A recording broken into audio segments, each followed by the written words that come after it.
Is it working?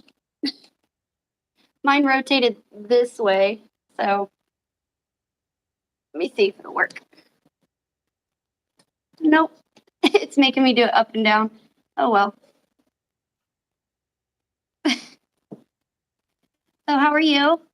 Not too bad, not too bad. And yourself? Pretty good. Good Pretty stuff.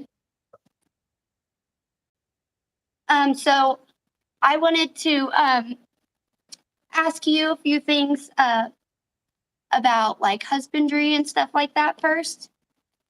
I think I've been doing research for a little over a year, but I got my first lizard just about 6 months ago. That's awesome. What kind of lizard did you get? My first one was an Australian water dragon. Oh, damn, that's a cool first lizard. I know. That's I was doing research for quite a while, and that's the one that I really liked. I really wanted a tegu first, but I wanted to work up to that. So I did a bunch of research first, and I got the Australian water dragon. Nice. Good lizard. I like the Australian water dragons. Yeah. Let me see.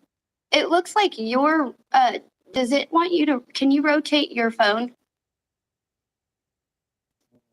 It looks like I had to have it your plugged in. let me see, is that better? Do it backwards. No. I can't. Okay, that way it's let me see, is that right? Better? Okay. Because Right. we were As long one was it's up and down and one was sideways. I have to have it plugged in. I didn't realize I need to use my phone, so it's balanced by the cable. So as long as I don't move, it should be okay. Okay. Oh, that's good. Um, yeah, so I have I think I told you I was really nervous to get a tegu. It's my absolute favorite lizard, but I wanted to do like research forever, and I was just nervous about getting one with the enclosure size and stuff. But after I watched like all of your videos and stuff, I felt more comfortable to get one. So I finally got my first one a couple months ago, and I just got my second one too. So I have Oh, two. who knows? Yes. I we just built this thing behind me. It's 8 by 4 by 4, and I used PVC to because it's better with humidity. Awesome. You have Yeah, let me close that. you have the grow tents. I have never tried those. How did those work? It's pretty easy. The only reason why I use grow tents is because we're not staying here forever, and probably, well, COVID kind of messed up my plans. I was supposed to be gone already, but thanks to the big COVID outbreak, housing market prices for some reason have been at an all-time high, and I can't afford the new interest rate. So, but the plan is to get out of here as soon as the housing market goes. And moving, I got one, two, three, four, five giant wooden enclosures would be kind of a pain in the butt. So we just use grow tents. They work. They're not very pretty, which is the only downside, but they work, and when I move, I just have to collapse it down and get rid of the dirt, and I'm good to go. That's really good because I think if we ever move this thing, it can't come. There's no way.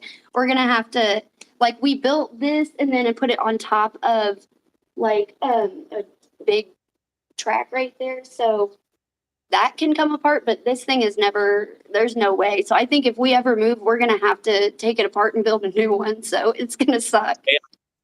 I have a 6x2 and a 6x3 right next to me that I moved up here by myself, and it was just sheer spite not having, because I think both of these things have like 30 or 40 screws each.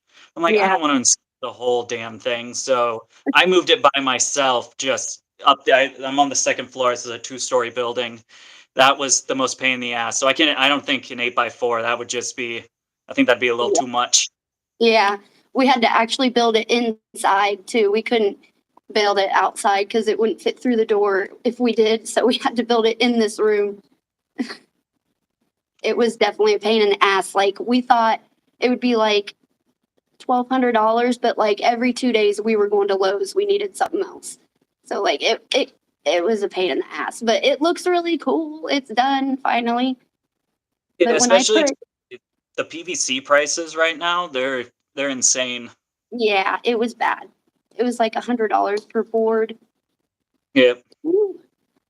But when I put the tegus into there, they both started acting a lot different.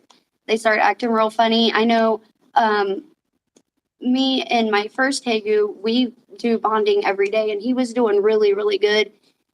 And when I put him in there, he's just acting really funny. He won't let me touch him. He's like real skittish. I don't know if it's just a huge space and he's a little tegu and he's nervous or he just has to adjust to it. But How long has it been? it's been almost a week, about a week. Yeah. Yeah, I'd give it like 2, 3 weeks. It's a brand new home, and if it's like, I'm guessing it's like a baby like this big or so. Yeah, he's 2 feet long with the tail, but he's about like this big.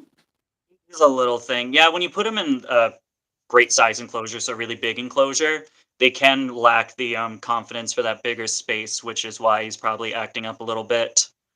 But I think just give it a little bit more time. That's why I always like with babies, I keep them in smaller setups, like up until, I mean, like my Quince monitors, I started them out in a 3 by 2 by 3 for my trio, Okay. and it helped a lot with getting calmed down because it's really just you in the space, and then Yeah. gradually I move them into bigger. Now I kind of stopped working with mine, so they're kind of little shits right now, but Yeah. they're cool little dudes.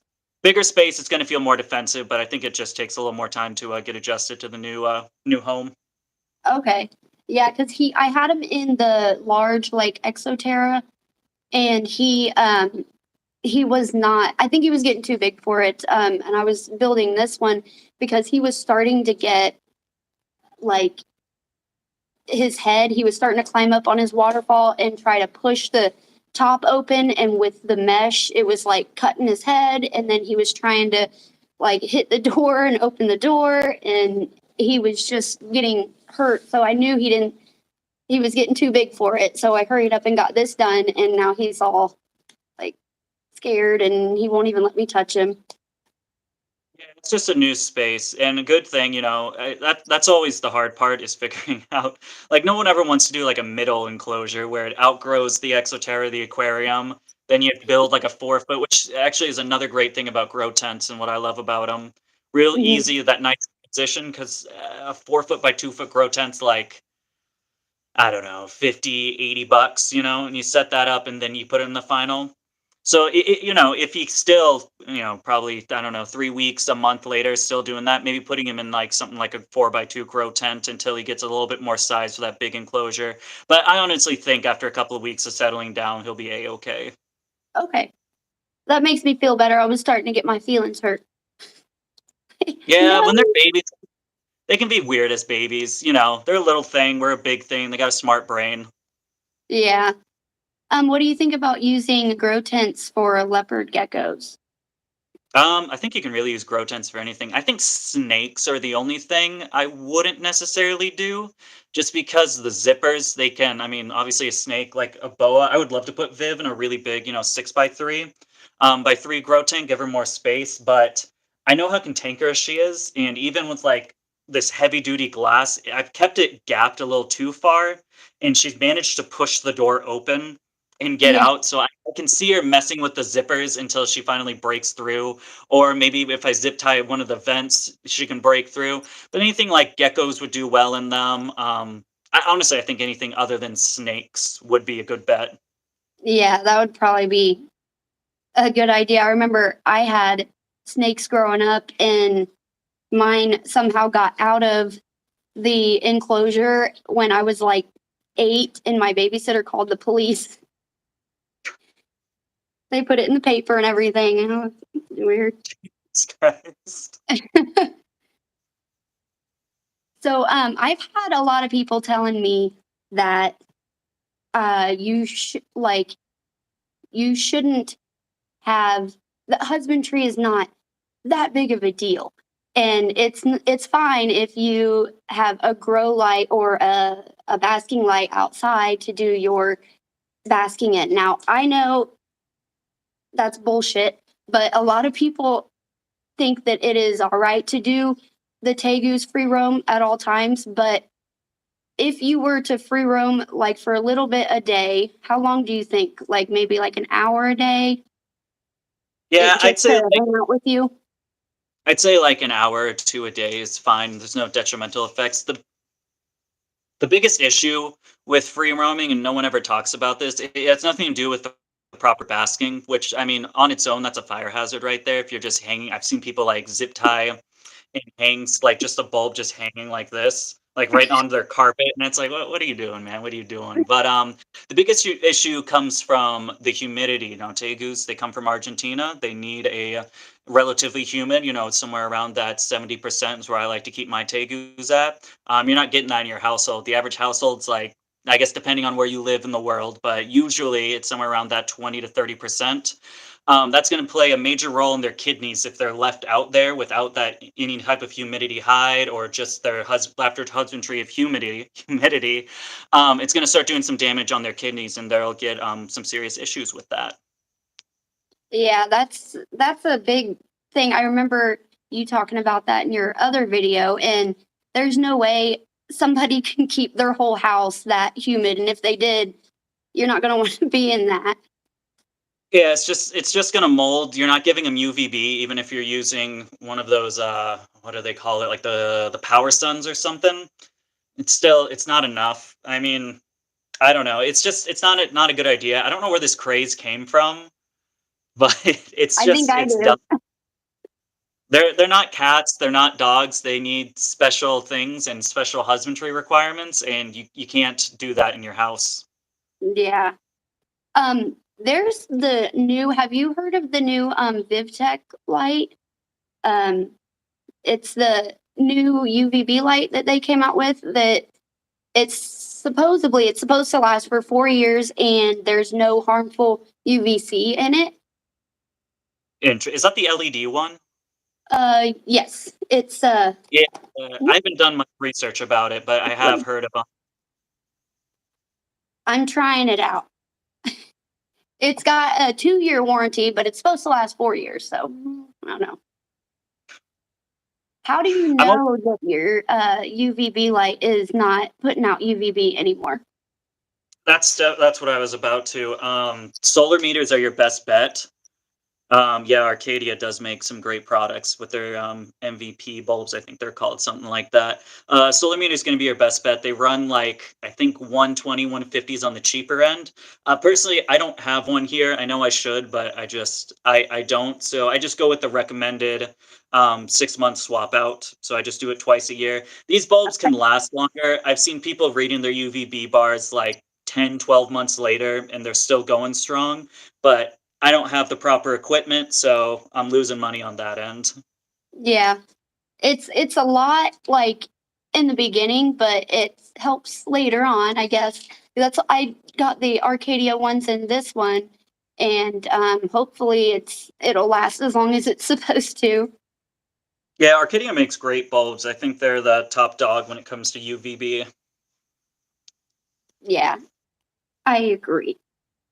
How many Tegus do you have? We have three now. I have my male black and white blue cross, my female wild Florida wildcaught girl, and then I think it was last month, maybe it was like last month or something. I picked up a red tegu, so we Oh, got three. okay. And Hopefully, I think in the spring I'm going to start doing some co-projects with Rose City Reptiles, so we might be getting some more tegus over here during that. But I just didn't want to. With winter coming, I was like, just hold off, and we'll figure some stuff out in 2023. okay, yeah. I just the new girl that I just got is from Rose City Reptiles. She's a albino one, and I got her for my birthday. No, I know it's your second tegu. Yes, That's so cool. I know it was my birthday present.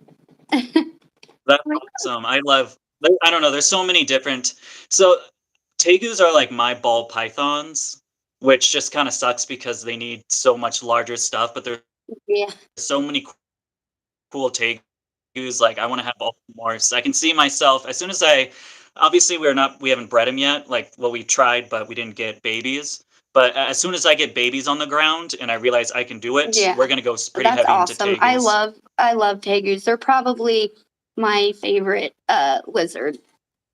I've always had a thing for them. But how long do you ever house them together? Have you ever housed them together? Yep, so I call her Bertha and Blue together, so my Florida and my, black and blue. I keep them together. As soon as she got out of brumation, I paired them, and I just haven't separated them. They coexist very well together. I tried putting Rosemary in there, which is my new red girl, but the Blue was not having it. He Yeah. was very pissed off with being in there, so she's in a separate enclosure. Um, we'll try some stuff. It's off breeding season, so maybe I think he was a lot more in a like a territorial position, trying to keep his stuff. So I think once we're in season, he'll change his demeanor, and maybe he'll need to go into her enclosure. But so we do cohab two, and then I have one that's in another enclosure. Okay. I have both of mine in this enclosure here. They're both babies, and people on Reddit are giving me so much shit. I'm like, And but it's just, especially I don't know. if they're babies, I mean, they seem to do great together. I mean, if they didn't, I would separate them. But they seem to do really great together, and they're still really young. But people are seem to be really against that for some reason. Um, most people just have a very they like. I'm trying to phrase this kindly. A lot of people are, I guess, ignorant is the best phrase. People consume one piece of media, whatever that care sheet is, whatever that care guide says, don't cohab. So that's law. You don't cohab. Now you shouldn't always cohab, and you shouldn't always not cohab. I've cohabbed my quince monitors since they were babies, zero problems. Now starting. We're 2 years in, starting to notice one might be over dominating one with food. There's no attacking, fighting, anything like that. But I noticed one is getting a little bit skinny, where one's getting a little bit bigger. So at that point, yeah, I'll remove them. We'll try again later. You know what I'm saying? But I don't know. Like, does an animal need to be cohabbed? No. If you're not breeding, then yeah, there are solitary animals for the most part. There are some outliers out there, but as far as like it's absolutely awful if you cohab, especially babies. You can cohab babies. Babies aren't going to have any issues with each other. Yeah. It seems like it's kind of like this in every hobby, but there's always a bunch of people out there who just act like they know everything and then just talk down to everybody else. And it sucks because there's people out there who are trying to learn and do research and learn, and then you just have all these other people talking down to them like they know everything, and then they're just terrible. They haven't been doing it long enough. You have to be doing it 5 years before you get your first reptile, and it's it's a lot of negativity, I guess you would call it. Reddit, Facebook. I lost faith in Facebook groups when I saw someone arguing with Ty Park on how to care for tegus, and it was like, come on, man. It's Ty Park. He's a legend in the community, and you're telling him he's doing it wrong. Yeah, That's when you realize like these people have no idea what they're talking about. yeah, that's true. How long have you been breeding? I started breeding crested geckos. Uh, it's been a little less than a decade with crested geckos. I was on and off with them. I didn't do a very good job in the beginning, and then I started taking this seriously at around 2017, 2018, somewhere around there.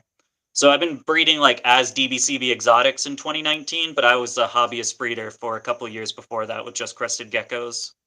Okay, that's that's really cool. Like I know you don't have to be doing it for a long time. Like I heard Joey from Rose City's only been doing it for like 3 years or something. So And you I don't don't know, have it's to be, crazy. He's managed all huh? that in like 3 years. Huh? That's what he He's said. He managed. started breeding in 2020 or 2019. That's nuts. We have the same experience. That's Yeah, so cool. yeah, that's why I was like, "Really? He has all the well, okay." Like, that's pretty cool. So I was wondering, what does CB stand for in DBCB? Oh, captive Captain bred. Bread? Okay. I'm I'm awful. So my original name when I first started was called Jungle Herps, and that's just an awful name. Absolutely. I got flamed for that one, and so I was like, I don't know what the fuck to call this. I'm very unimaginative and uncreative when it comes to names. So I was just Yeah. like, CB, it's my name plus CB, and it's also an awful name. And I have people all the time that are like, you need to change your name because people get. When I first thought of DBCB, I was like, this rolls off the tongue nice. DBCB, it looks cool. You got a little on my logos. I'm not wearing the shirt, but you know. But now, like Brian Barczyk, whenever I've been on his podcast a couple of times, and he shouted me out before I was guesting on there, and it was like DBCB, and I think he's like the fifth person now to like he just doesn't say it right. So for the longest time, I was like, okay, I need to change my name. But again, I'm back to square one. I'm unimaginative, so I kept the name. People are gonna have to deal with Yeah, I DB. remember you were talking Not hard. about changing the name for a while, but it's not that hard. I don't see how people can't say it, and it does roll off the tongue nicely, I think. I thought it did pretty good, and so my stance on it is I'm not gonna change the name. I'm just gonna be big enough to where you can't forget the name. That's the There goal you here. go. Yes, that's pretty good. And when you start your zoo, do you want to have everything, not just reptiles, like Yeah, everything? everything. Mm. What got you Hopefully, into animals and reptiles? um, when I don't remember. When I was a youngin', I went to my first reptile expo in I think it was Dallas, somewhere around there. Maybe it was Fort Worth. It was one of those places, not important. But I saw a bearded dragon wearing a sombrero that was just chilling. I thought to myself, I need one of them bad boys. And then like 6 or 7 years later, when I moved back up to New England, I got him, and I thought it was a boy, but it's a girl, and she's sleeping now. And I still have her. It's been, I don't know, 7 or 8 years now. Oh, that's funny. Did you get her a sombrero? No, I never got the sombrero. I think that should be a thing. I feel like that won't make a good video, but I'll need to. I wish I had a picture of the bearded dragon with the sombrero. That's really what I would need to make a good video. Because then it's Yeah. like 10 years later, now my bearded dragon has a sombrero. My daughter got a little unicorn hat for our bearded dragon, and she always puts that on her and takes her everywhere. It's it's funny.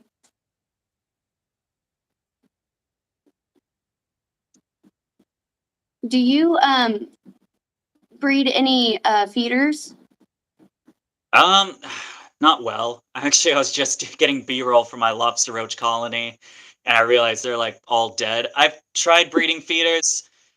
It's the constant cycle where I invest like $200 in a good source of feeders in a large sum because I'm tired of spending money.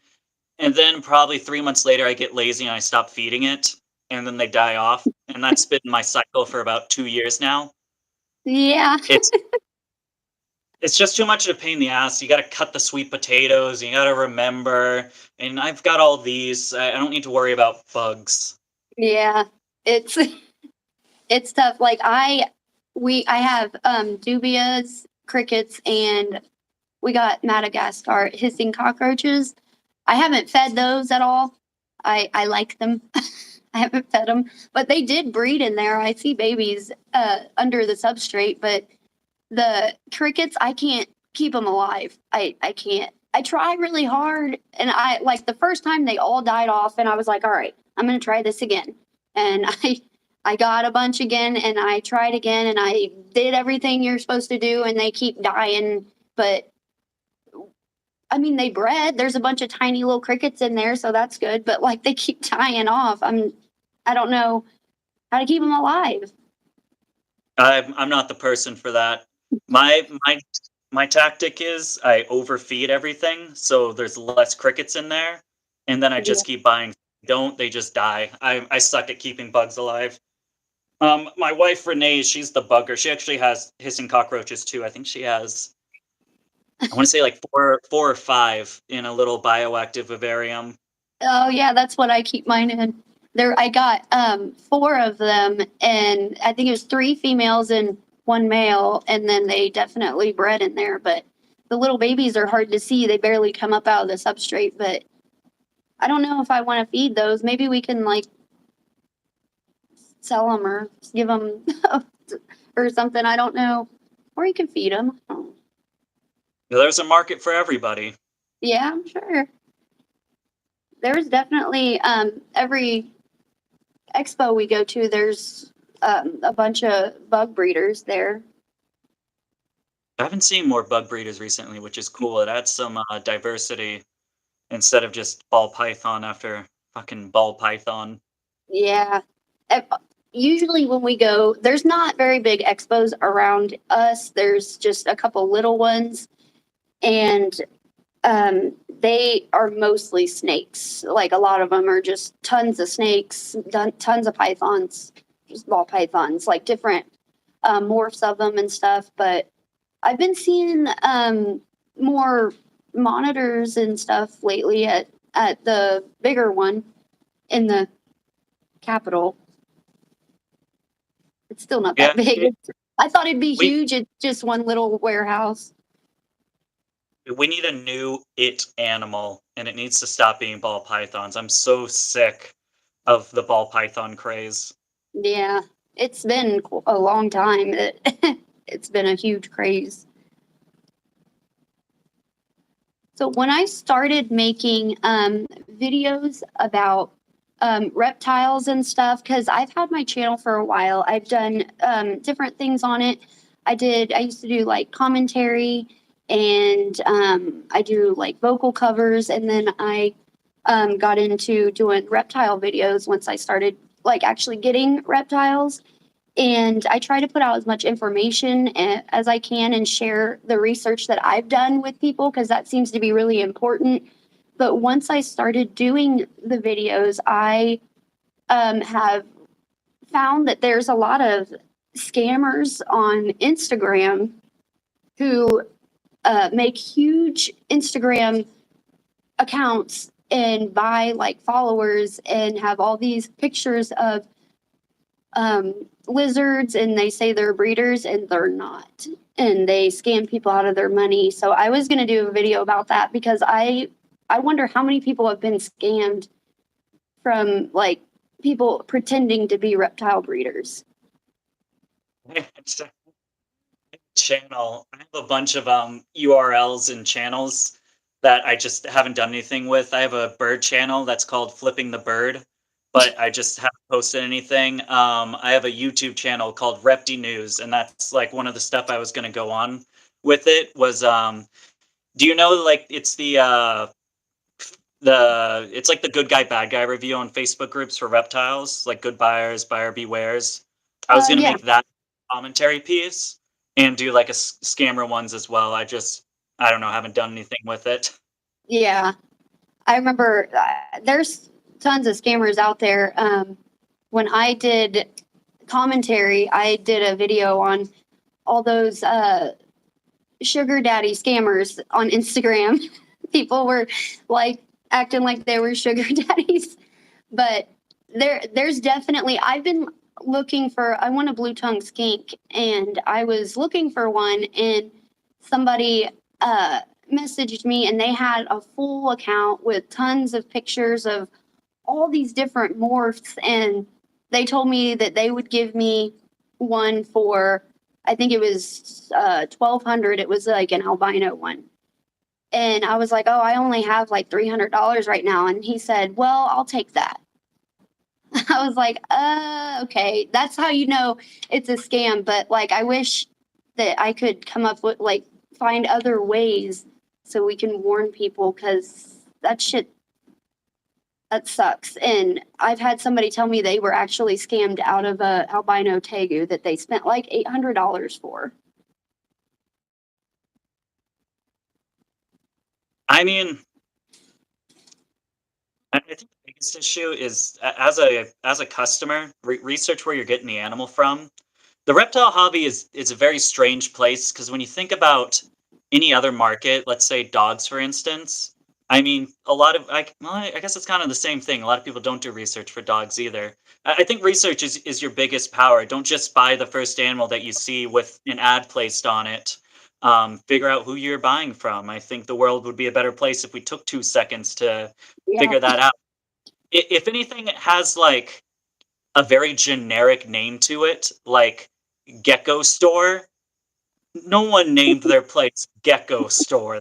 That's just not, it's not a real thing. I think it was Blue Tongue Farm or something. It's not a real thing. Yeah. Morph Market seems to be a really safe place. Is there any other place you think that would be safe to buy from, or just stick to Morph Market or I like somebody's more website?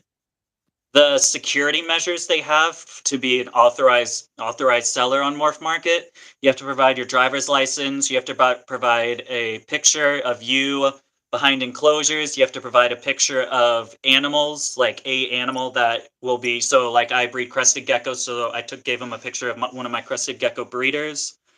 Stuff like that. It'd be a lot harder to scam on Morph Market just because they have that two-step authentication process. So Yeah, that's kind of like tried and true. I've heard people can still get scammed on there, but the likelihood is very low. But as yeah, far as places, I don't really know.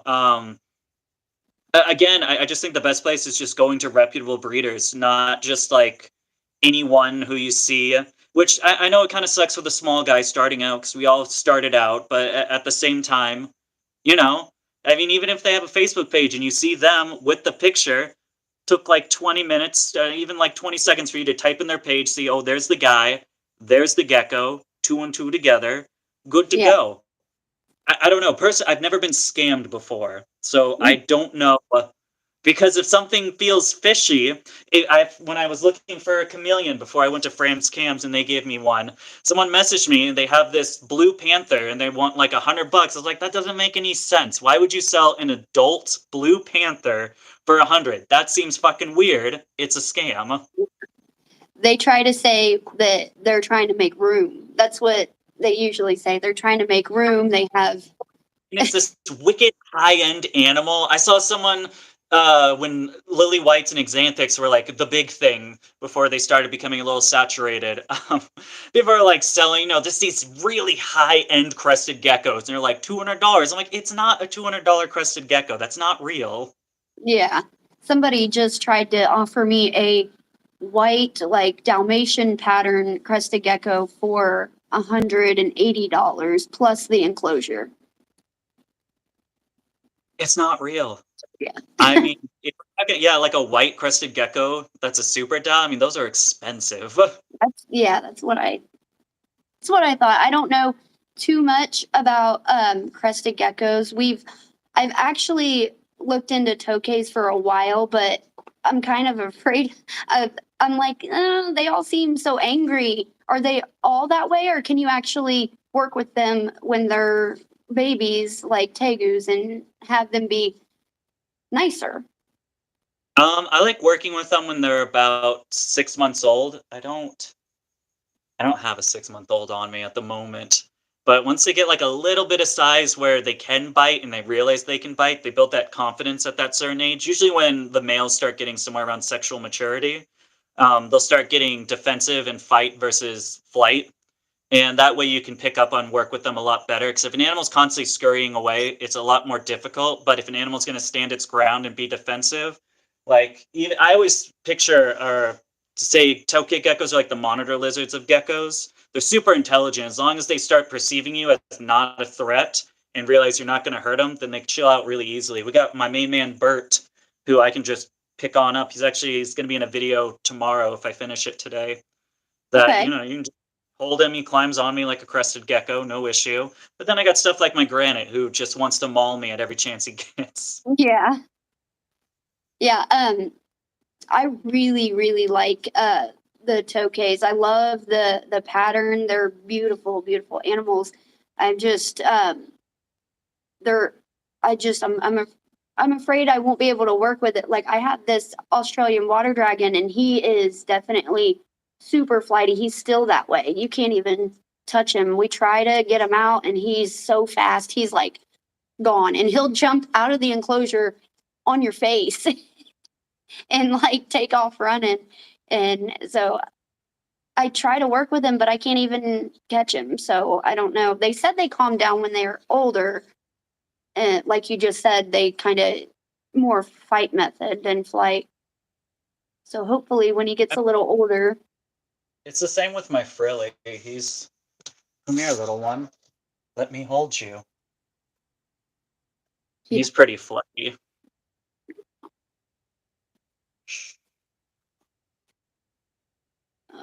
I don't know. I always think with something like this, I guess dragon. I mean, bearded dragons calm down pretty well, but like the Chinese water dragons, the frills, the Asian water monitors, they all just seem like a little runny. There you go, buddy. Yeah. He's oh my goodness. Here this oh, he's calm. There you go. Hi, bud. He is oh, he's calm. He's calm. He's definitely they say his their chests turn red like around like 6 or 7 months. So he should be turning soon. Hey, bud. Hi. Yeah, cool little dudes. That's what the same with the Chinese water dragons. They get really cool, like under the I don't know what you call this part, like the throat to chin ratio. They always get Yeah. like really cool relations under there.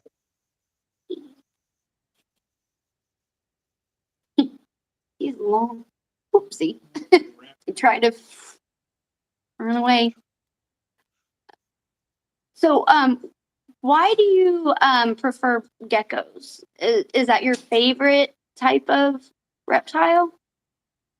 Um, I wouldn't necessarily say my favorite. I think they work very good from a business standpoint. I've tried pretty much everything at this point. I mean, there's a couple, I haven't like specifics, but I've tried snakes, I've tried lizards and geckos. I like geckos. The overhead costs are very low. I enjoy geckos. I enjoy that there's a huge variety of geckos. The market's pretty good, comparatively speaking.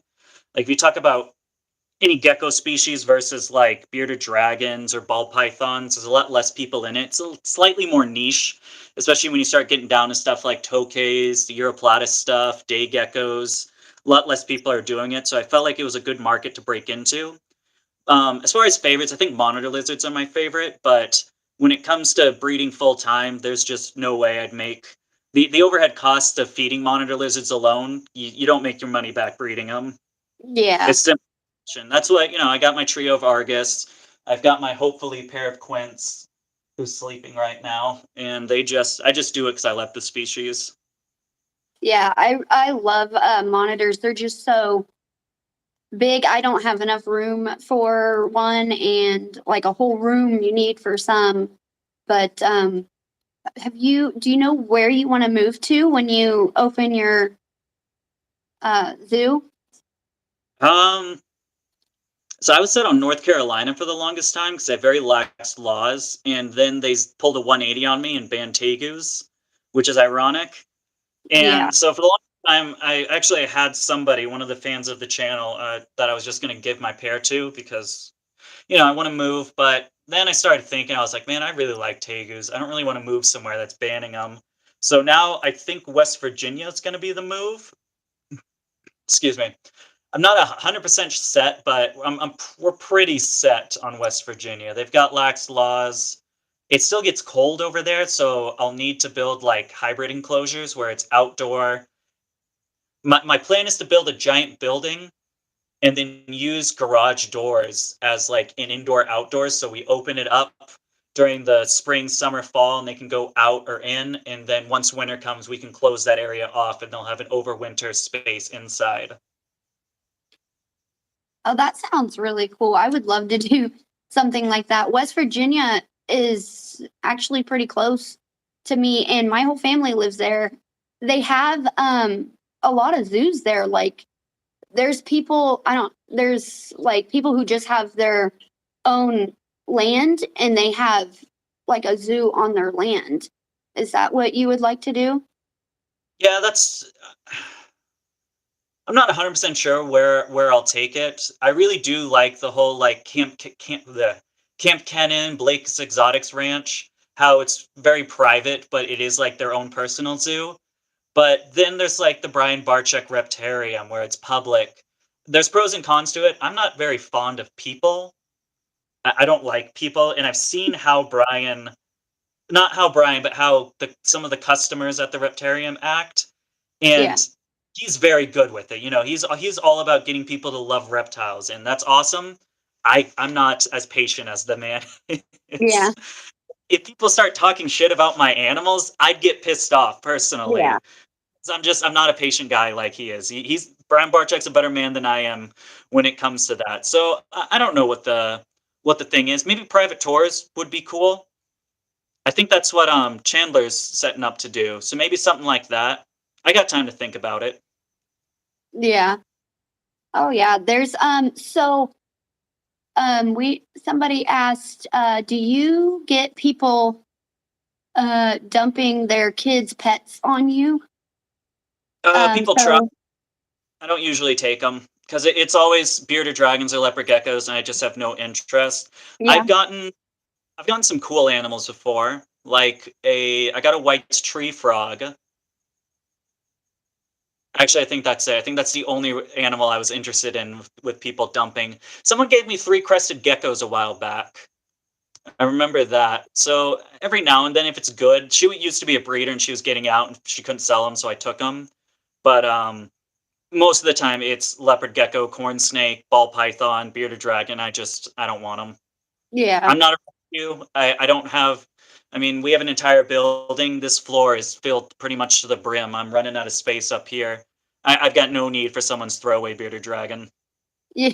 As Yeah, harsh as that's that true. might sound, but I'm not a rescue. That's people dedicate themselves to do that. I did not dedicate myself for that. Yeah, that's true. There's a difference there. It looks like he said he did get a pair of chameleons. I think he said chameleons that disappeared from that before. I guess you can get cool things sometimes, but it usually is leopard geckos or bearded dragons. Oh yeah, a pair of Jacksons. I mean, yeah, if it's cool shit, I'll take it, Yeah. 100%. But no one's ever offered me a pair of Jackson's chameleons. Yeah. Do you have any monitor that's like a medium size monitor that you think would be good other than an Ackie? Quince. The only downside about quinces is there's no captive breeding for them. I'm trying to be one of the not that I wouldn't be the first person to do it, but there's a very, very small amount of people. This is the really probably my favorite species of monitor lizard. Once we move, I want to get another group. We had a group of four at one point.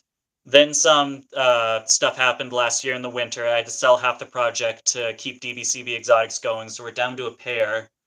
But once we move again, I do want to get another order of around like 10. I think 10 lot of quince monitors, grow them all out and start a breeding group of them. But I think they're Yeah. awesome. Maxed out at around 3.5, 4 feet. Some males can get a little bigger sometimes, but 3.5 to 4 is usually the average. They're just like a mini water monitor. Like if you love the water monitor but don't have the water monitor space, get a Yeah. quince. They're awesome.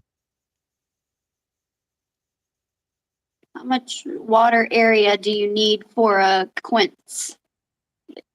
Depends on the age. Right now, I have this 5 gallon aquarium. It's not sufficient. Don't emulate that. The only issue is this is standing on top of my AP cage.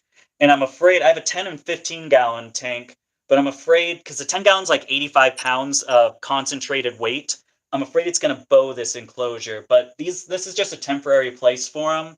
I'm building out a 5 foot by 5 foot by 7 foot where I'm going to have a 75 gallon aquarium which I'm not looking forward to. It's downstairs. I have to get it upstairs. I'm not looking forward to that. Yeah. Do you think that it would be like the perfect size for them to have like a comfy space? I think a 75-gallon would probably be as small as I would go. Um, they really enjoy swimming. Like I can even see as soon as I put this, like, because this is a big upgrade. It used to be just like a little bin of water when they were babies, but now they've got this. They love going down in the water. My male sleeps behind this filter, so he wedges himself behind the waterfall and lifts his head up, and then he sleeps all day in there. They absolutely love the water. So as much water as you can possibly give them. Once we again get out of here, because all this is just temporary and just making ends meet until we can get a bigger and better place. But I'm thinking one of those really big, like the koi ponds, those I don't know what they call it. It's like the pre-made koi ponds. It's the black tubs, something like Oh that. yeah. Like rated at like 200 gallons or something. Just something where they can really dive under and get in would be really cool. Okay. That would be really cool. I'm planning on building an enclosure for the water monitor. He's still really small now, so he's in the large Exoterra. But I we want to build him like a big, like what is it, 5 by 6 and 6 by 4, and put like a big, huge pond in there or swimming pool in there for him because he really likes the water too. I love when I think the tanks are. I'd almost want to like custom make something, but I've heard so many horror stories when people custom make tanks. But the coolest part is watching because you can watch them from overhead, but when you're able to see them like dive into the water and they flick their tongue underwater and swim around, it's so cool. Yeah. Oh, bye. I'm sorry. Somebody's phone is dying. Um, what do you think the best bug breeds are for doing a bioactive enclosure like isopods and springtails? I think it largely depends on what kind of bioactive setup you're going with. Most of them is tropical. I think springtails are an excellent, just all around great bug. They breed fast. They're not easy, or they're not hard to kill. Yes. All around a great feeder or a great bioactive cleanup crew. Little isopods. It really there is some temperature, so like dwarf whites will do better in more arid enclosures as long as you're providing a humid hide. But for the most part, isopods and springtails, it doesn't really too much matter about the locale or the cut. It's more like what color do you want them in, and if do you want to spend $10 on the natural ones, or do you want to spend $200 on the cool looking ones? It all depends on up to you. I could be wrong. I'm not an isopod expert, so someone might be telling me I'm giving out bad information. um, do bioactive enclosures smell? That's what he asked. Oh, they smell like the woods. The what? That's pretty much it. The woods, the forest. It's nice and humid in there. It creates just like a micro environment. I don't have too many bioactive enclosures anymore. I used to be like really heavy into it, but they Mhm. never smelled bad. I never had to worry about poop or anything. Usually we'll get nitrate blooms, so you'll get mushrooms and flower pot fungus is another big one, but they generally go away after the substrate's been able to be cycled properly. It's kind of like an aquarium with bioactive. Just Yeah. takes a minute to get everything set up and going the way it needs to be. Yeah, I think when I open the Tegu enclosure, it just smells like a super hot day out in the woods. Like it smells like dirt and trees, kind of like woods. Oh, wait till they get big and poop. It won't smell like that anymore. Yeah, they keep pooping in the water in their little um swimming little water bowl. That's the best. The worst is when they poop on the basking and I don't realize it, and so I come up here and just awfulness plagues my nose. I've had my Argus monitors cycle So they'll lay eggs, but they're infertile. They realize they're infertile, so they'll eat them and then they'll poop them out. So they're pooping out like a bad egg, and that's probably the worst smell I've had so far with big lizards. Yeah, I bet. Um, fungus. That would be really bad for tokays, right? Um, it all depends on what kind of fungus and what kind of mold you're dealing with. Most of the stuff's just gonna fix itself over a period of time as long as you're doing the right stuff. The most common one is usually flower pot fungus, which isn't bad for a reptile. It's just an annoyance. It looks kind of gross, but it goes away over time. It's a real pain in the butt to get rid of, but it's not harmful at all. Mushrooms will sprout up, but they're not harmful. Yeah, fungus. My wife's in the chat. Fungus is generally Oh. harmless. Even like it's kind of the same thing with like mites, right? So tiny bugs. Everyone thinks like, I mean, even like bacteria, mites, everyone thinks like it's automatically bad. But for the most part, mites are not bad for the animal. Now, snake mites, a specific species of mite, that's bad for your animal. But you get stuff like wood mites, grain mites. They don't do anything. They're just like an annoyance for you to see these tiny bugs, but they're not going to do anything to the animal. Okay. But yeah, she said that fungus, it's a sign that your bioactive is working and decomposing the waste. Yep, it just goes through like a whole cycle. It's a really cool experience. I think the problem is not a lot of people do research with bioactive. I think the real problem is bioactive's become such a buzzword recently that like if you're not doing a planted bioactive vivarium, you're doing it wrong, which is just absolutely not true. A gecko, like a crested gecko, does not know the difference between a real leaf and a fake leaf, or using real branches or using egg crates. It's all the same. It's something to climb. But people are like, if you don't put plants and bugs in there, then you're doing it wrong. So people head rush, head first into this thing. They don't do research, and then they freak out when there's mold, fungus. But it's like that's what they do. That's what it does. It's a living ecosystem. It's got Yeah. to have time to balance itself out.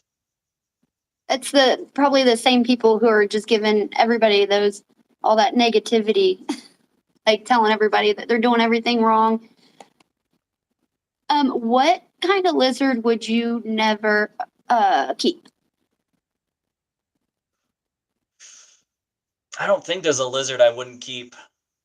Um, I would say leopard gecko, but that's not true. I did have a leopard gecko for a minute before I gave it to my sister. But probably a leopard gecko. I don't think I'd get another leopard gecko. Yeah. They're so boring. It's not in my opinion, it's not a fun animal to keep, but I'm the guy that likes getting bit by 12-foot geckos. So Yeah. whatever. But yeah, if there was one lizard I'd have to pick, it would be a leopard gecko. Yeah. Yeah. They're just They're just boring. I agree. they make fantastic first pets because people are afraid of reptiles. When I first got Rex and I moved him into his enclosure, I was afraid he was going to bite me. Rex has never bit me. He's never gonna bite me, but I was scared because I didn't know what I was doing. I just got into this thing, so they're great for that aspect. But Yeah. as far as the excitement levels, it's real fucking low. Yeah. I always thought that when you look right at a leopard gecko, it looks like a creepy old man smiling at you. That's what I've always thought. Is there such thing as having bioactive soil with fake plants? Can you do that? So I guess yes and no. I don't. The thing with bioactive is it's a complete life cycle, right? Everything is being broken down and used even at a molecular level. You're putting beneficial bacteria in there that's breaking it down. That's so when springtails, isopods eat the poop, that creates nutrients into the soil. The roots of the plants then take in that soil, and the process just keeps repeating itself. When you just have bugs, the cycle stops, right? So all of these animals are creating all these nutrients in the soil, and it's kind of just staying there.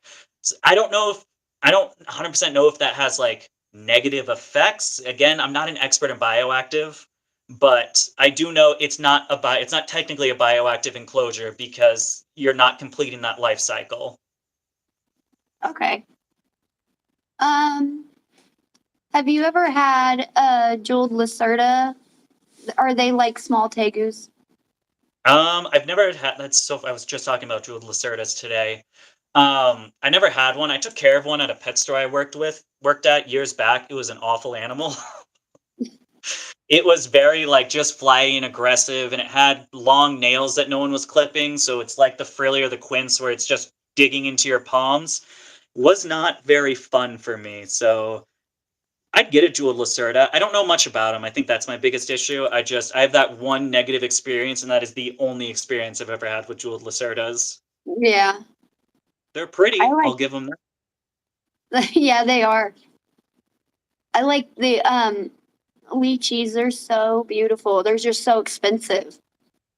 Yeah, I was really hoping to get my pair. I have a pair on hold from Richie, but we didn't sell enough tokes, and I think my shipping window's over now. It's getting pretty cold out at night. Yeah. So unfortunately, we gotta wait till spring to get them in, but I think I still owe that guy like a grand, man. I felt like I've been paying off these geckos for months, and I still owe him like $1,000. Yeah. Yeah, I saw them like at the expos and stuff, and on Morph Market, they're always like 2 grand for one of them. Depends on They're what locale. expensive. So if you're talking like the GT line, so the big pure locales that everyone is super into, like the lineage stuff, those are the ones that get massive and they usually have not that nice of an attitude with them. Those are the ones that are going to be like 2 grand because you're usually paying for the lineage and the pure locale of it. But if you get something like a Nuanas are fairly cheap. They're a smaller sub species or a sub locale. I know the scientists are going to grill me because I don't exactly remember which is which. But Yeah, the Nuanas are fairly cheap, $700 for babies. I'm getting they're both GT crosses, so it's GT with it's like oh, it's one of the mountain locales. I just can't remember off the top of my head. The male's a GT something, and then the female is a GT Nuana. So nice hybrids. I've never been one for lineage and locales. Oh, look, you can see him swimming. I know. I just saw him. Look how Oh, cool that. I know. Yeah, That's so cool. I feel bad making it that small, but I'm worried this is gonna break. Yeah. My Oh, I fucking love these lizards. Look, and then he's gonna go bask. that's what my He's tegus do in this new enclosure. They have like that a little swimming pool, but it's just a little bit of water. They'll go like soak in it for a minute, and then they always go right up there to bask. Um, I'm actually a new reptile keeper. I'm not a breeder. I'm just a new keeper, and I have this YouTube channel that I post content about. And I do have a male and a female tegu, but they're both babies. So if we ever bred them, it'd probably be a couple of years. But one is albino, and the other one's 100% het. So we might get some albino babies if we ever already on a roll, breed making some them. albinos right off the bat. I know. That'd be, yeah, I'd definitely have to do a lot more research before I started breeding, but that would be awesome one day. What so you being a pro breeder, right? Is there anything you would tell? Acronym, and there's nothing. What you made it something. It wasn't. It was like experienced, and I was like Experience? experience. Yeah, it won't fit on a thumbnail. So I looked up synonym for experience, and they're all fucking long. Each synonym for experience is also just as long. I'm like, I'm gonna say pro, and I'm gonna look like a douchebag saying it. Let's say Dakota is the master of the reptile arts. That's what we should I put. mean, technically, this is my profession. I do this full time, so Yeah. it's not wrong. I just kind of feel like a jackass. Yeah. Is there anything that you would, any advice that you would give a new keeper?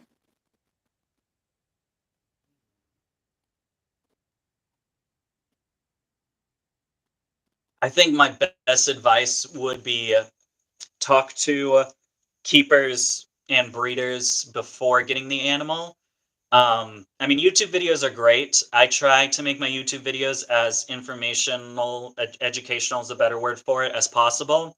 But stuff changes, you know? Like, we're always learning more about these animals. I had someone grill me on something, some care guide I made 3 years ago. I was like, well, I made it fucking 3 years ago.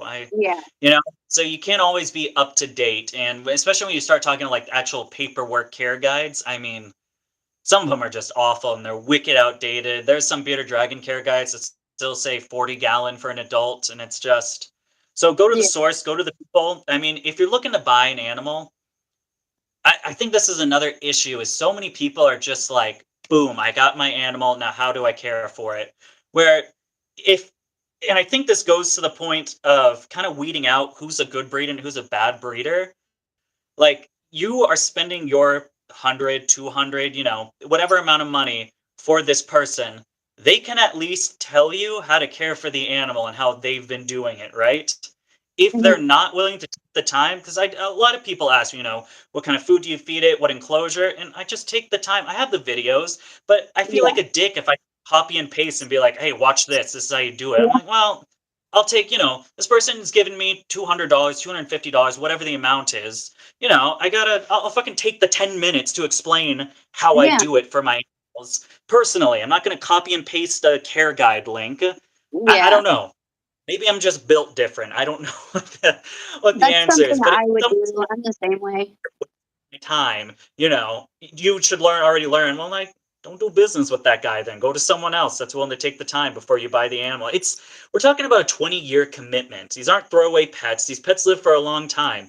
You, as a person that made the animal, can take the extra time to make sure it is going to a proper home that knows what they're doing. Yeah. Yeah, that's really important. I think before I got my first lizard, it took us forever to settle on a specific breed, and like we did so much research and then talked to breeders and stuff beforehand. Do you ever watch Clint's Reptiles? Yeah, I used to be big in it was Clint, Brian, and I don't remember what the 3rd channel was. I'm so sorry, 3rd channel, but those 2 for sure, that was my binging content when I first got into reptiles. Yeah. I went through my Brian wave where I absolutely loved the guy, and then I call it the Facebook expert phase for keepers. It's when you have Mhm. about 6 months under your belt and you think you know it all. And so then I was like, I hate Brian. He keeps snakes in rack systems. He's an awful person. And then I learned more and realized, oh, that was really fucking dumb of me. And now I'm pretty cool with Brian. And now I have the opportunity to have a platform where Brian talks to me. I was able to guest on his podcast, and I realized, oh, this is actually like a really cool guy. Yeah. I think that's the issue most people have with that kind of stuff, especially with like YouTubers. People kind of forget that they're people. I saw a lot of people, the most recent one, Chandler's Wildlife and the Croc. People Mhm. were dogging on him so hard because he didn't drain the pool and he got bit. And it's like, well, here's the fucking thing, right? There's a lot of legality around it for starters. With FWC, he's the permit holder for that Cuban crocodile. If someone was to help him with that Cuban crocodile and someone else got bit, that's no bueno. That's very bad in FWC eyes. So, in my opinion, Chandler did do the right move with getting in there with the crocodile. Should he drained it? I don't fucking know. Here's the thing: I'm not a croc keeper. I don't keep Yeah. crocodiles. I don't know. Maybe he wanted it to be a little. He wanted to get some of the little make the content more interesting. I get it. You got to do what you got to do. I don't know. I don't know what was going through the guy's head, but I know it's his animal. He did the right thing by jumping in there and potentially being the one that's bit where no one else got hurt in that thing. And he's just a dude. And at the end of the day, if he made a fucking mistake, he made a mistake. And I think that's what people forget about YouTube creators is mistakes do happen. Everyone has made a mistake with their reptiles in the past. When my first Tegu Hobbs passed, I had people saying such awful things to me, like absolutely horrid things. And I'm like, damn, man, I'm just a dude that made a mistake. And Yeah. that just, I think at the end of the day, people just forget that we're not just some character on TV or the internet. Like, I'm still a person, and I have Yeah. some feelings. You get some Yeah. hard skin in the job, but at some point, people can just be mean, I guess, at the end of the day.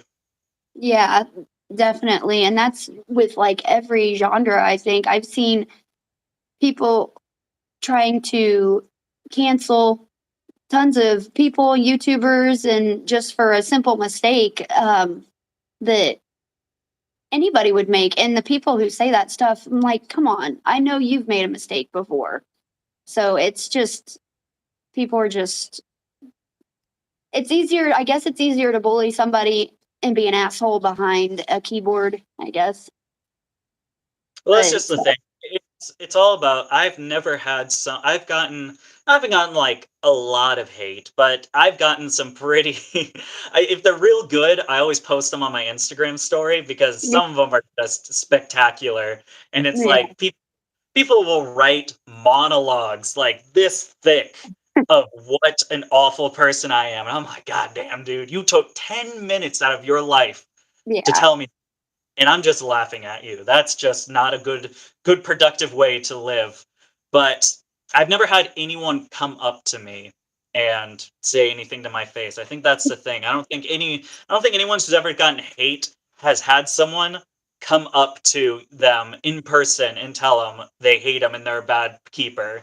Because there's consequences to those actions. Whereas with YouTube, there's no consequences. You type it, I laugh, and I go about my day. yeah. And it says something about the person. If they take that long to write something that big, then what are they doing? They obviously don't have anything better to do or If I evoked that strong of an emotion, I guess I did something right. yeah. And even though they don't know you as a person either, like how do they know as a person to write stuff? It's people just they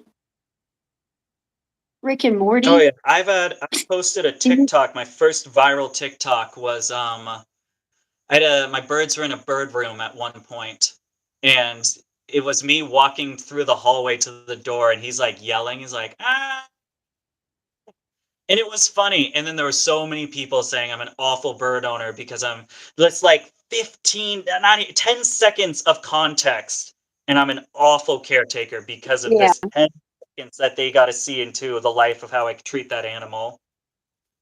yeah, that's yeah. People, I mean, all the time are like that. So do you like do you have a lot of birds too? I only have two right now. I have a blue and gold macaw as a rescue and an African gray. I got my African gray. She's kind of getting old now. I think I've had her for 5 years, maybe 6 years. And then my blue and gold I've had for around 2 years at this point. Okay. Oh, bye. Have fun at work. I Birds are had cool. a African gray growing up also. My parents had one. Well, my parents. They're cool. I love the grays. Yeah. Mine's a bad plucker. I got her when she was like completely naked, and now she Hmm. decides to put feathers out sometime during the year and then pluck them all out other times. But Yeah. they're Oh, cool. you did that Birds too. are birds are my backup plan if reptiles get banned, which it does look like they're going to get banned. I'm always if this don't work out, I'll breed parrots because I already know how to do it. I did it professionally for like 2 years. I hand raised birds for a living, so I already know how to do it, how to take care of them, and I'll just mass sale everything off and go into birds. Yeah.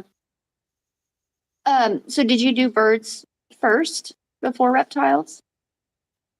Um, at the pet store actually where that jeweled Lacerda, I was the reptile guy, but it was such a small reptile section. And Mhm. at that point, the manager was a really big bird guy. He was a bird breeder for like 30 years, and then he settled down and worked at this place. So they had a large bird collection. And I didn't know anything about birds, so I got in there, and he taught me how to hand raise them. And then I started just working in that section of the store for again, I think like 2 years or something. I hand raised anything as small as like a parakeet or a budgie, and then the Mhm. biggest one I hand raised was a hyacinth macaw, which was my favorite. There was a point in time where yeah, I actually hand raised the last macaw, the last hyacinth macaw that that store had for sale. I think a couple years later, they after I left when I moved, they actually closed down the birds, and the guy moved to Oregon or somewhere. But there was a time where I thought about selling probably half of my collection of reptiles to buy that hyacinth macaw that I hand raised. Yeah, they are very expensive too to Yeah, I get. think they wanted like 18 grand. This was before COVID. Now birds are like this is what I hate about reptiles is since COVID, like a Congo African gray was like six, eight, $900. They're now like a $3,000 bird, and like macaws are now instead of 2 grand, they're like $8,000. And reptiles are like getting cheaper now, and I don't Yeah. understand. And it just makes me think I'm in the wrong profession at times. So do you have a passion for all animals, or is it mostly birds or reptiles or just everything? I think it's all animals. I don't really have a preference on one versus the other. Like I really wouldn't consider me as like just a reptile guy, and I just like reptiles. I can easily trade all of this for having a bunch of birds or having a bunch of dogs or anything like that. Not saying that I would immediately swap, but I can picture myself in any of these scenarios. It just happened to be reptiles were the one that I stuck with. Yeah. I I help get raccoons back into the wild, the orphaned ones whose moms have passed, or sometimes people kill the mom without knowing there's babies, and I help raise them and rehab them back into the wild. So I love raccoons too. Yeah, we've done some work with our local rehabilitator. The only problem is they're like an hour and a half away, so it's a bitch to get up there. But Hmm. we got to experience baby raccoons and go in and play with them. And my God, the cool thing about West Virginia is I'm pretty sure you can have a raccoon without a permit, and I'm definitely Yes, gonna you buy a raccoon can. because they're so cool, dude. They're awesome. They're like little dudes. I had like five of them crawling on me. Yeah, One was fresh. She was like, like, look at this little thing. They kept trying to untie my shoes. It was yeah, great. It was a great. they're the best. The only thing is, man, they destroy your house. Like when I had mine, I couldn't have any kind of decor at all. You couldn't have anything anywhere. You had to lock up all the cabinets, everything. So they Yeah, destroy. They're so curious. God gave the raccoons the devil's thumb along with the devil's mischief. So Yes. it's one of his many mistakes, but it's a mistake that I would gladly have into my possession. Their poops kind of suck too. Their poops are really soft. I remember Yeah. before they come inside, she has a bunch of them inside for rehabilitation, and you gotta Mhm. change the diapers like 3 times, 3 to 5 times a day because their poop is so gross and runny. Yeah. Yeah. Mine went in the litter box. I was like, oh, Oh, this is great. It made it a lot easier. But then when we moved him outside, he was probably like, where's the litter box? the world is your litter box. Be free. Yeah. Um,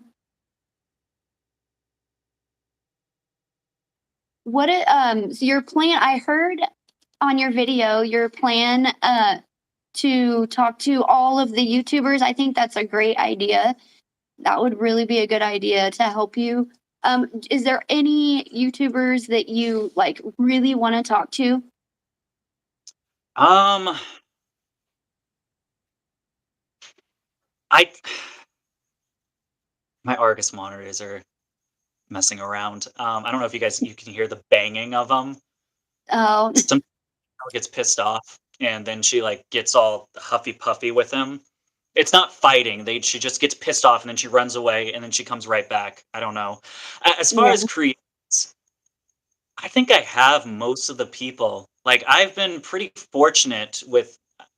I wouldn't say networking, 'cause I don't really network that much.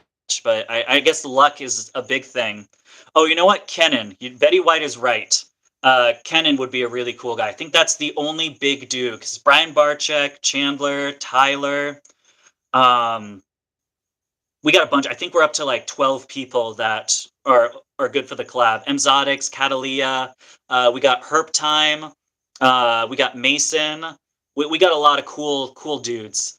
But Camp Cannon would definitely be one I'd be super interested in. It's just I don't know how to get a hold of him. That's my only issue right now. Yeah. I think once I start doing some of these collabs, I can start once I'm there talking to people and be like, hey, could you reach out to Kennen? Maybe he'd be. Yeah. I think that's the game plan for some of these guys because there's also like I would love to do with Gatorland, Blake's. There's a few people now that I'm really putting my mind to it. Extreme Exotics, that's the one. I would love to see Extreme Exotics, even Mario's Place. Those would be two things that I'd be wicked interested in, but I Yeah. don't know how to reach people yet. Yeah.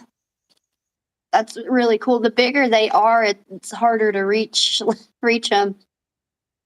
Yeah, unfortunately, I'm getting big, but I don't have that little blue check mark Yeah. to identify myself from the fans. Yeah. So I guess I got to keep building for that check mark, and then it'll be easier. Yeah.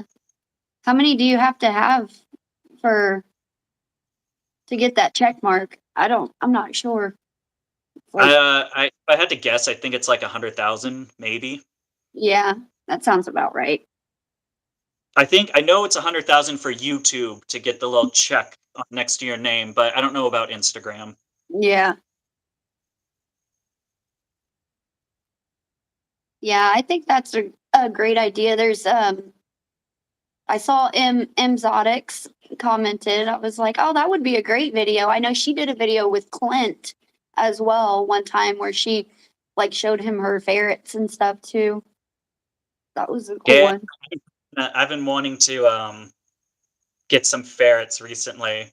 And so I've been talking to her about like, because I don't know any. I mean, I know how to care for a ferret, but I don't know like where do you get a ferret? Are there ferret breeders? I don't know. So I've been going to her for all my information on how to get one. Yeah. Oh, thank you. I love ferrets. They're God, you have a ferret. I can't wait to get some. I'm pretty excited. there are ferret breeders. Of course, you can get them from the pet stores, but Well, those most that you get, ferrets don't do it anymore. oh I don't really? know. I don't know if it's up here specifically, but I do know a law was passed recently which made all weasels they have to get rabies tested like a ridiculous, I think it's every 2 weeks or something. So if you have to get a rabies test for these animals that you're selling for $100, Yeah. $150, you're not making your money. You already lost your money if it's there for over a month.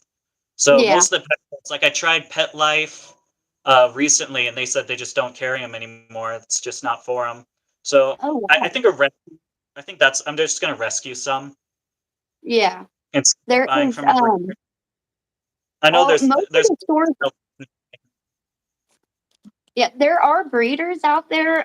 Most of the stores around here sell them, but they're all Marshall ferrets, and a lot of people don't like Marshall because Marshall's like the biggest ferret breeder, but they're kind of like a puppy mill for ferrets. They don't take yeah. very good I care of heard them. like they have a much shorter lifespan because of it, so it's usually some sort of cancer that takes them out fairly soon. Yeah, yeah. So like you can find breeders around, or you can rescue them, or we can we can get you one. They have them around here. We can get you one. How do you ship a ferret? Probably the same way you would ship a dog, I would guess. You might want to wait till it gets warmer though. How do you ship a dog? I don't know. I've had somebody buy like a dog from a breeder and they like ship the dog. I don't know. I I'm feel like not that sure. works for dogs because they're kind of expensive, but like $100 ferret, I feel like shipping would cost more than the ferret itself. Yeah. Well, ferrets here, if you get them at the store, they're like 350, 250. 350. 250, sometimes 300, but I think if you get them from a breeder, especially if you get like a cool morph that's like silver, They can be like up to $500-600. So I'm not looking for a fancy ferret. That's why I just want to Yeah. rescue. Yeah. I just want some ferrets. I don't care what kind of ferret it is. I don't Yeah. need a fancy one. I just want a cool little weasel thing that does Yeah. shenanigans. Yes. I love ferrets. They're like my spirit animal, but they definitely, you want to get two of them because they have to have a pair. Yeah, the place I was looking at, she has a bunch available to Yeah. adopt. Uh, I didn't know because I was gonna get like a group of them, but I guess Yeah. two is open, so I'll just get two. Yeah. I used to have five of them, but I only have two now. It's a lot more manageable. Five of them, you have to change the litter box 3 times a day. Oh, I didn't think about that. I guess it's good I'm only getting two. Yeah. Yeah. Ferrets are awesome. I want like a hedgehog and a chinchilla. I want sugar gliders too. Like, there's so many things I want.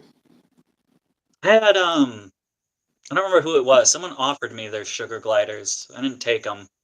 I Oh, don't know why. that would be awesome. I feel like that's something I would have done. There must have been a reason behind it. Yeah. Yeah, I think they're super cool too. Well, is there anything else you want to talk about?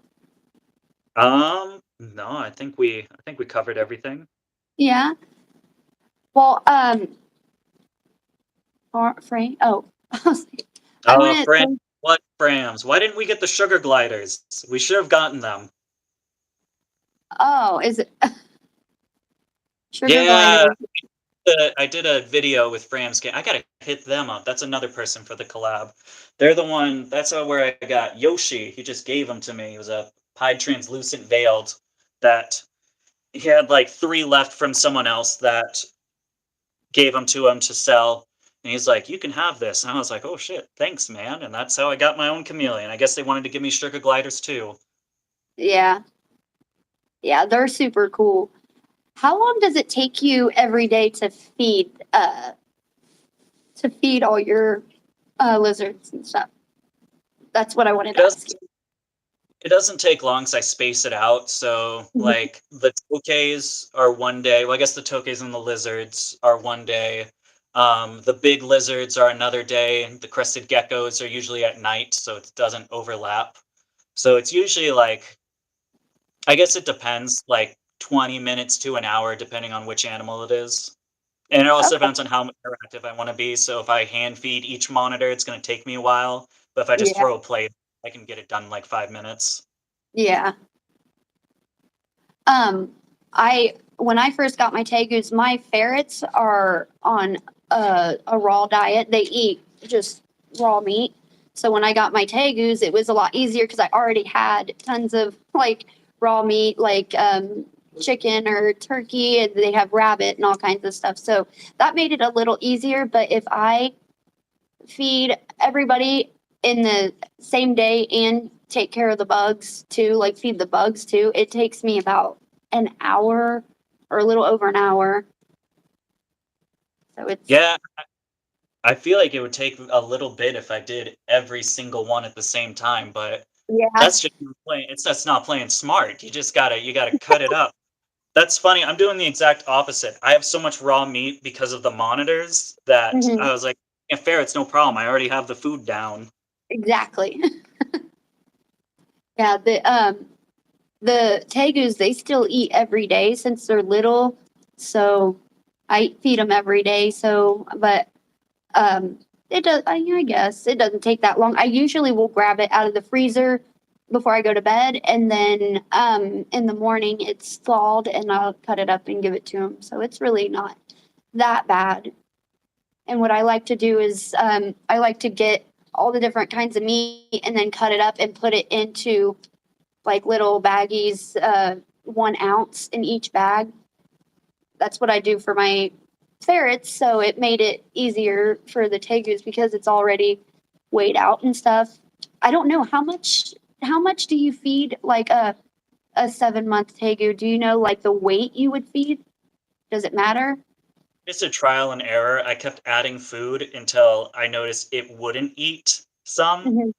And I was like, okay, so just feed a little less than this. Okay. I'm very not measure anything. I put chunks of meat or as many whole prey item, whether that be mice or chicks, until Yeah. it doesn't. And if they look fatter, I feed them less. If they look skinnier, I feed them more. Usually, I've never had a problem with a skinny animal unless it was laying eggs.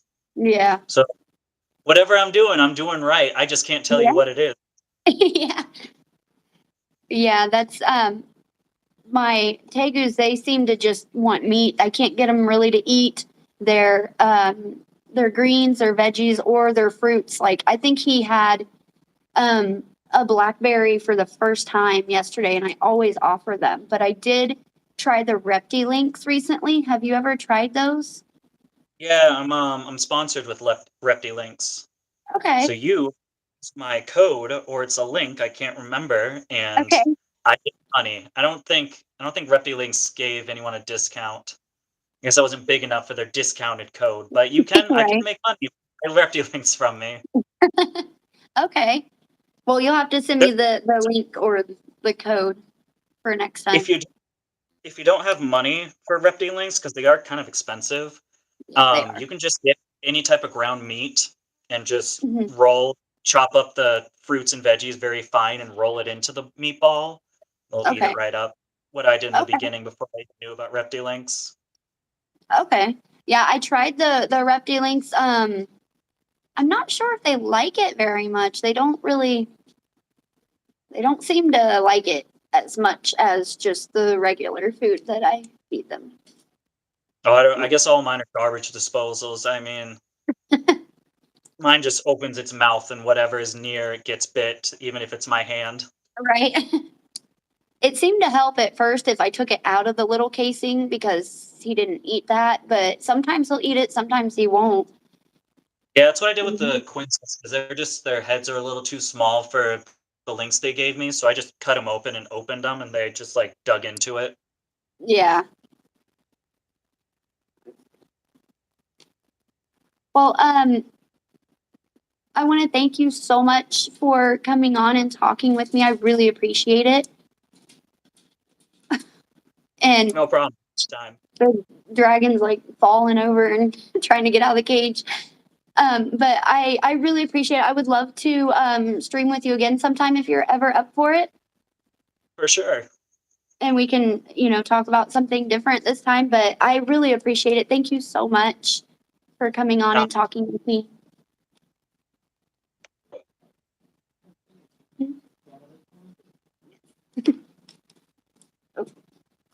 All right. Thank you. And I will see you next time. Thank you so much. I have a good one. Thanks. Have a good one. Bye. I don't know how to do it. There it is. Okay.